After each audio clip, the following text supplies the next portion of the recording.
Собранието во рамки на 106-та седница ги усвои измените на Законот за безбедност на сообраќајот на патиштата, со кои се воведуваат нови правила за користење на електричните тротинети и другите лесни електрични возила.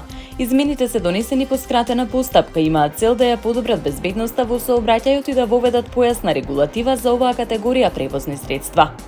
Со законските измени се редефинира поимот лесно електрично возило, при што се земени предвид искуствата од повеќе земји во регионот и појавата на нови типови возила на пазарот, меѓу кои електричните тротинети. Една од најзначајните новини е ограничувањето на максималната дозволена брзина за движење на овие возила на 20 км на час, решение кое е усогласено со европските препораки за регулирање на сообраќајот на лесните електрични возила. Дополнително се заоструваат и условите за управување со електрични тротинети. Според новите правила, право на управување ќе имаат само лица кои наполниле 18 години, со што се зголемува досегашната старосна граница. Законот предвидува и построга казнена политика за прекршителите. Во одредени случаи покрај парична глоба ќе биде можно и одземање на возилото. Такви мерки се предвидени при управување од страна на малолетно лице, надминување на дозволената брзина, превезување друго лице или управување под дејство на алкохол. Со измените се усогласуваат и прекршочните одредби во законот. Надлежните очекуваат новите правила да придонесат кон поголема безбедност и намалување на бројот на сообраќајни прекршоци. 39-годишна жена од Штип е лишена од слобода поради сомнение за сторено кривично дело примање подкуп, информираат од Министерството за внатрешни работи. Според информациите од полицијата, вчера во 11 часот и 45 минути, полициски службеници од СВР Штип ја привеле ТА по претходно превземени мерки и активности во координација со основното јавно обвинителство Штип. Случајот бил пријавен откако на 22 јуни оваа година 26-годишен државјанин на Турција со привремен престој во Штип, студент на Универзитетот Гоце Делчев, пријавил дека од него биле побарани 300 евра за да положи испит кој дополнително требало да го полага вчера. По добиената пријава надлежните институции превзеле активности за документирање на случајот. На студентот му биле предадени 3 крим-технички обработени банкноти во апоени од по 100 евра. Од МВР соопштуваат дека полициските службеници интервенирале веднаш по примањето на парите, при што осомничената била лишена од слобода. Лицето било задржано во полициска станица, средствата биле одземени како доказен материјал. Од Министерството информираат дека по целосно расчистување и документирање на случајот ќе биде поднесена соодветна кривична пријава. На територијата на државата до денеска до 12 часот се регистрирани вкупно 7 пожари на отворен простор, од кои 5 се уште се активни, 2 се локализирани и изгаснати, информираат од Центарот за управување со кризи. Според официјалните информации, активен пожар има на територијата на општина Шудо Оризари во близина на локацијата GD Комерц, каде се зафатени ѓубре и сува трева. Вториот активен пожар е регистриран на подрачјето на општина Старо Нагоричане во селото Ругинце, каде огнот зафатил ниска вегетација, стрниште и сува трева. Пожар е активен во селото Сретеново во општина Дојран, каде според информациите гори шумска површина. Останатите 2 активни пожари се регистрирани на територијата на Велес. Едниот е покрај автопатот Велес Штип во близина на Чолошево, каде се опожарени ниска вегетација и сува трева, додека вториот е на градската депонија каде гори отпад. Во меѓувреме 2 пожари се изгаснати во текот на денот. Едниот бил во општина Долнени во селото Житоше во близина на училиштето.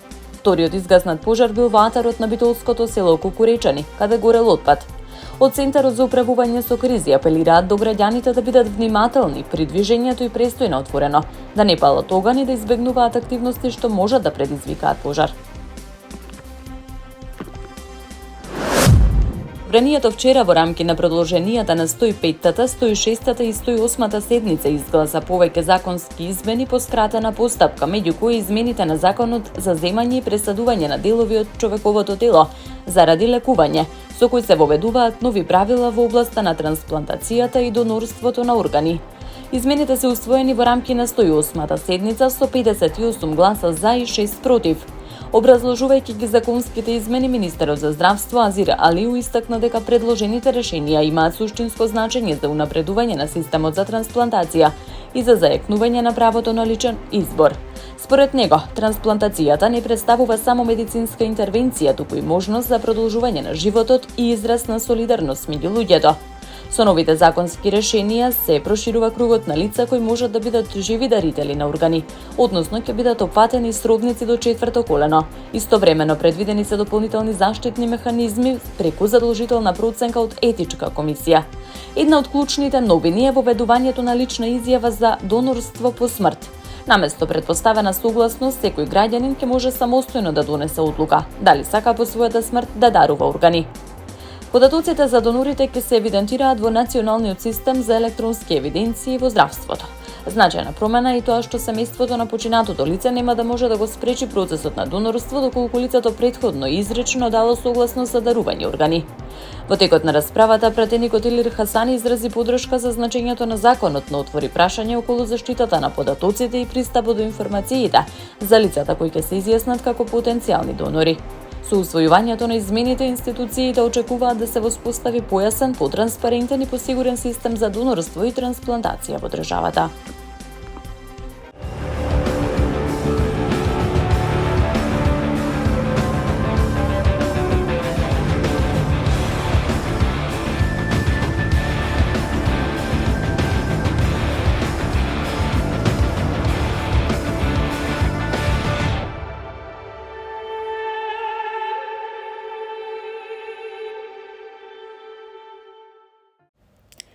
Вистина е, на 66 годишна возраст по кратко боледување почина македонскиот пејач, композитор и текстописец Владо Јаневски, еден од најзначајните и најпрепознатливите автори на домашната музичка сцена во изминатите децении. Со своето творештво и препознатлив музички израз, Јаневски остави силен белег врз македонската поп музика. Создаде песни што останаа дел од животите на неколку генерации слушатели. Вистина е дека во текот на својата кариера објави 6 студиски албуми, создаде бројни хитови кои со години останаа актуелни, меѓу кои Ако не те сакам, Евергрин, Дома си е дома, И тогаш некоја будала, Некогаш и негде, Црно тиквешко, Не зори зора и Еден бакнеш. Неговите песни беа препознатливи по емоцијата, лириката и темите за љубовта, спомените и минливоста. Посебно место во неговата кариера има 1998 година, кога испише историја како прв официјален представник на Македонија на изборот за песна на Евровизија. Стој на зори со душманке и пушти ноќта да ги сокрие. Очиве што раѓаат бисери.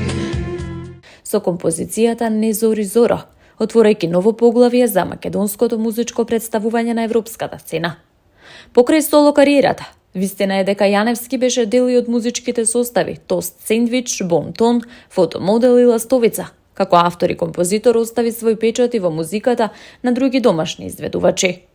Неговото заминување представува голема загуба за македонската култура и музичка сцена, но песните што ги создаде продолжуваат да живеат преку спомените, емоциите и генерациите што растеа со неговата музика. Вистина е дека со својата музика и препознатлив авторски печат, Владо Јаневски остави трајна вредност во македонската културна меморија. Инспирираше бројни генерации музичари и публика. Неговото творештво останува сведоштво за едно време и емоција што ќе продолжи да живее преку неговото огромно музичко дело.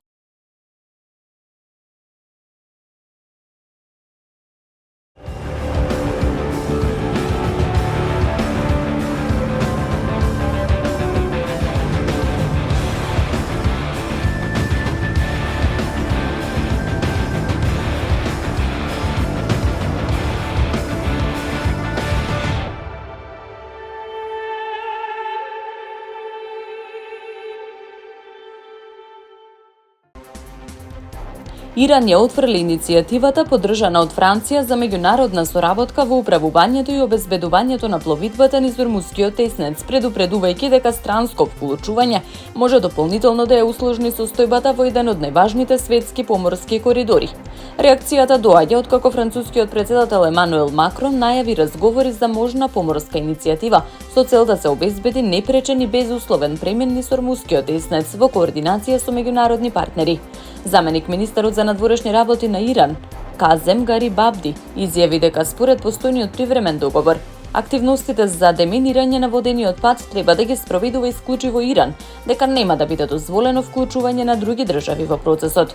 Ормузскиот теснец е меѓу најзначајните енергетски коридори во светот и преку него поминува значителен дел од глобалниот транспорт на нафта и енергенси. Во меѓувреме дополнителна неизвестност предизвика и различните сигнали околу најавените разговори меѓу Иран и Соединетите Американски држави. Американскиот претседател Доналд Трамп најави можни средби во Доха во текот на седмицата, но од Иранското министерство за надворешни работи соопштија дека во моментов не се планирани разговори. Овие случувања повторно ја отвараат дилемата за стабилноста на неодамнешното примирие и спроведувањето на договорените мерки меѓу САД и Иран.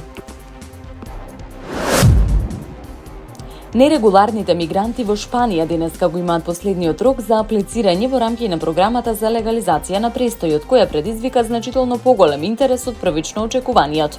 Иако шпанските власти првично проценуваат дека околу 500.000 лица ќе поднесат барање, до средината на јуни бројот на апликации надминал 900.000. Според дел од проценките, можно е бројката да достигне и повеќе од 1 милион барања. Програмата им овозможува на нерегулираните мигранти кои престојуваат во Шпанија најмалку 5 месеци и немаат криминално досие да побараат регулирање на својот статус и добивање дозвола за престој и работа.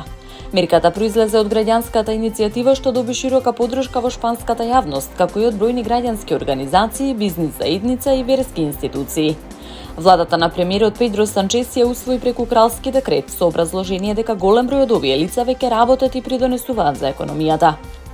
Според официјалните информации, до средината на јуни околу 360.000 лица веќе добиле привремени дозволи за работа. Владата на Мадрид ја брани политиката како начин за интеграција на постојната работна сила во формалната економија. Сепак програмата предизвикува и политички реакции во земјата. Опозицијските партии ја критикуваат мерката, но шпанскиот врховен суд претходно не го прифати барањето за нејзино привремено запирање. Шпанскиот пристап отвара и разлики во однос на актуелната миграцијска политика што се развива на ниво на Европска унија.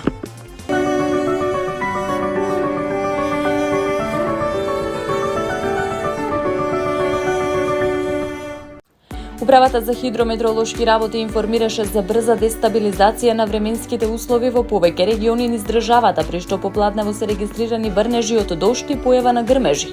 Според најновите информации од синоптичарите и радарските мерења, нестабилната воздушна маса зафати делови од западниот, северниот и скопскиот регион, каде локално се развиваат врнежи и облачни процеси проследени со електрични празнења. Од ОХМР соопштуваат дека во моментот врнежи од дожд и грмежи се регистрирани во Кумановскиот, Тетовскиот и Дебарскиот регион. Истовремено во источните делови од Скопската котлина е забележан пороен дожд, проследен со ретки грмежи.